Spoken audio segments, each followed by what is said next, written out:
Europe 1, il est 7h46. La famille Bélier est son premier film en tant que co-scénariste.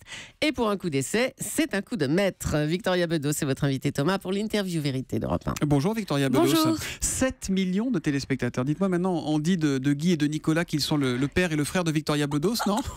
Ça, c'était dans mes fantasmes les plus fous. Mais non, pas encore. Pas encore. Mais ils attendent ça avec énormément d'effroi. D'effroi, ça leur fait peur votre succès? Sérieusement, comment vous expliquez ce triomphe au cinéma pour la famille Bélier? Mais c'est complètement incroyable en fait. Moi, c'était mon premier film, ça devait être un tout petit film. J'ai écrit ça dans mon petit studio. Ça a été financé au départ tout petit, tout ça, et puis c'est devenu énorme. Un petit budget? Au départ, ça devait être un film à moins de 2,5 millions, c'est-à-dire un tout petit film. Mmh. Et ça devait être un film contre le high concept. Le high concept. C'est-à-dire pas les gros films comme, j'allais dire, avec une idée très forte, un concept très fort, et puis après on prend des acteurs, on fait un casting, tout ça. C'était quelque chose d'un peu personnel en fait, quelque chose d'un peu, voilà, d'un peu proche d'une histoire vraie, qui est la mienne, que j'ai mélangée avec plein d'autres histoires. Enfin, ça devait pas du tout être vous disiez, cette machine. Je vais me faire les dents en quelque sorte. C'est un premier film, je vais essayer, on va voir ce que ça donne. Mais j'ai vendu mon appartement pour écrire ce film. Enfin, c'est inouï ce qui arrive. Alors moi j'ai un problème avec votre film, c'est que j'ai pleuré comme une madeleine. Je suis pas fier, je vous le dis.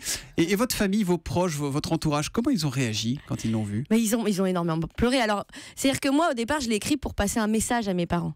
Ça n'a pas du tout marché parce que depuis, j'ai emménagé à 5 minutes de chez eux. Donc j'ai fait mes chers parents, je vole à 5 minutes. D'accord. Donc ne vous inquiétez pas. C'était quoi le message que vous vouliez faire passer à vos parents? C'est la difficulté à couper le cordon quand on est dans une famille aimante et un peu originale, qui est la mienne. Au sens un peu trop attachante aussi, et attachée. Absolument, exactement. Et du coup, c'est ça, mes chers parents, je vole. Ça veut dire, ne vous inquiétez pas, si j'essaye de partir, ce n'est pas contre vous. Et vous êtes déjà mis à table depuis ce film pour vous parler les yeux dans les yeux, ou tout est passé par le cinéma?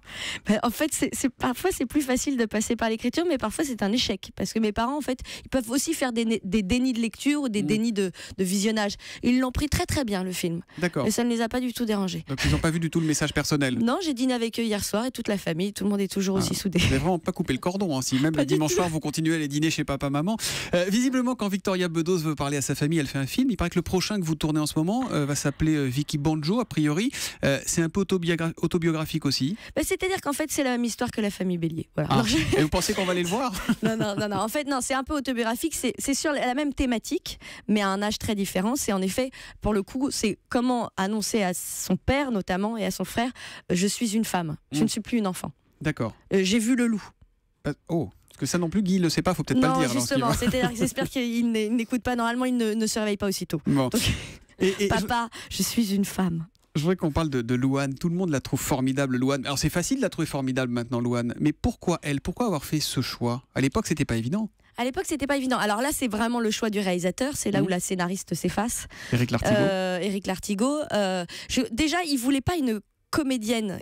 Enfin, si au départ il voulait une comédienne qui sache chanter, il n'a pas trouvé. Donc il a inversé le processus et il a pris une chanteuse qui sache jouer. Et vraisemblablement, il a vu chez elle cette fragilité qu'il y avait dans Paula Bélier, qui était ce truc d'ado, quoi, d'ado très gauche, qui ne sait pas comment s'exprimer et tout ça. Et elle avait cette voix très pure que moi je voulais dans mes rêves les plus fous en l'écrivant, pour justement mettre en valeur le côté Michel Sardou, quoi. Oui.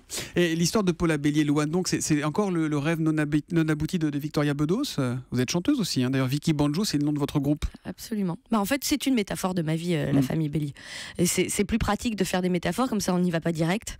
Et en fait, moi quand je me suis mise à chanter, mes parents ils comprenaient pas du tout ce que je foutais, et je me suis mise à chanter pour leur passer un message personnel. Donc c'est un peu ce que j'ai après décalé. Vous faites des films modélés chez le psy, quoi. C'est votre thérapie à vous. Je suis payée pour le faire, je vais pas payer quelqu'un. C'est vrai. Alors que c'est gratos. Vous avez cité le mot-clé il y a quelques instants, le nom-clé, Michel Sardou. Alors moi ça me va, je l'adore, mais pourquoi Michel Sardou? D'où êtes-vous allé rechercher Michel Sardou pour ce film? Alors en plus, quand je suis arrivée dans le bureau du producteur, autant vous dire qu'il m'a ri au nez. Hein. J'ai fait, bon alors bien entendu, ce film, ça sera sur du Michel Sardou. Il a fait, mais bien sûr. Et genre t'as qu'à croire, si tu veux faire un film qui marche, il ne faut pas passer par lui. Non, c'est-à-dire que... Non, alors il s'avère que pour encore une fois, c'est très personnel. C'est que moi, quand j'ai voulu quitter mes parents, je suis partie dans un petit appartement et il me manquait le soir, la nuit, tout le temps, parce que je n'avais plus leur bruit de famille et j'écoutais Mes chers parents, je vole de Michel Sardou. Et vous sanglotiez dans votre lit. Voilà. Et tout ça, c'est pathétique. On est bien d'accord. C'est pour ça qu'il faut transformer le pathétique en matière plutôt bénéfique, c'est-à-dire en faire des films. Je pourrais conclure cette interview par cette phrase prononcée par le remarquable Eric Elmosnino, qui joue le prof de chant. Quand tout va mal, qu'il n'y a plus aucun espoir, il reste Michel Sardou. Et puisque vous faites chanter tout le monde dans le film, je crois que cette fois c'est à vous. Alors allez-y sur Je pars, tiens. Je suis malade. Ouais. Mes chers parents, je pars. Je vous aime et je pars. Je vous aime et je pars. Vous n'aurez plus d'enfants ce soir. Je m'enfuis pas, je vole. Comprenez bien, je vole. Sans fumée, sans alcool. Je vole. Je vole. Et donc vous auriez pu avoir le rôle, sérieusement. C'est jeudi. Comment il a réagi, Michel Sardou, à tout ça? Il l'a bien pris, vous parlez Il m'a appelé, il m'a dit t'es vraiment qu'une salope, hein. Tout le monde m'arrête dans la rue maintenant. Voilà, ça c'est la réaction. Il m'envoie des cœurs parfois par texto. Il était très très ému. On a pris un verre ensemble. Il m'a dit c'est la première fois que j'arrive à écouter mes chansons et je préfère même ta version de Je vole à la mienne. Voilà. Y aura-t-il une suite à La Famille Bélier, une Famille Bélier 2? Je n'en sais rien. Mystère. Sérieusement aussi, vous avez Moi, une petite je n'en idée. sais rien. Vous aimeriez bien? Je sais pas. Pour moi, c'était une histoire en soi. Je l'ai pas écrite comme pour faire une suite. Donc, on verra. Merci Victoria Bedos d'être venue en direct sur Europe 1. Là, oui, enfin, il faut savoir que Julie pleure. À chaque fois qu'elle écoute cette chanson, Julie pleure. Maman, je ne te quitte pas. Je suis là. Allez, bon, ça va aller. La Famille Bélier, dont vous êtes co-scénariste avec Stanislas Carré de Malberg, est toujours en salle. Et les disques de Michel Sardou, toujours aussi bons. Merci et bonne journée, Merci Victoria à vous, Bedos. c'est très gentil. Europe 1.